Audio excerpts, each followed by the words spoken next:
राज्यामधल्या गडकिल्ल्यांच्या विकासाचा मार्ग मोकळा झालाय। मुख्यमंत्र्यांनी दिल्लीत केंद्रीय पर्यटन मंत्री महेश शर्मांच्या भेटीत हा निर्णय घेतलाय।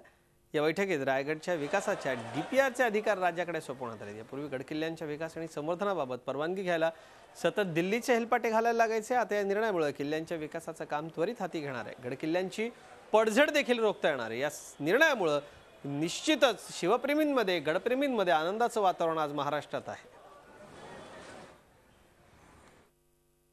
महाराष्ट्रातल्या गडकिल्ल्यांच्या संदर्भात माननीय सांस्कृतिक मंत्री महेश शर्माजी यांच्याकडे आमची बैठक झाली।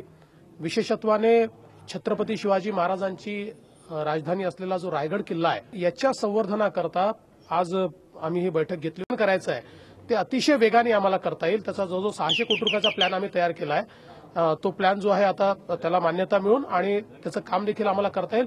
त्यासोबत इतरही जे किल्ले आहेत छत्रपती शिवाजी महाराजांचे जे जगात अगदी ज्याला आपण जगातला आश्चर्य म्हणू शकतो अशा प्रकारची त्याची रचना आहे। तर या सगळ्या किल्ल्यांच्या संवर्धनाकरता आज जो काही मार्ग आहे तो माननीय मंत्री महोदयांनी मोकळा केलेला आहे। मी त्यांचे आभार मानतो।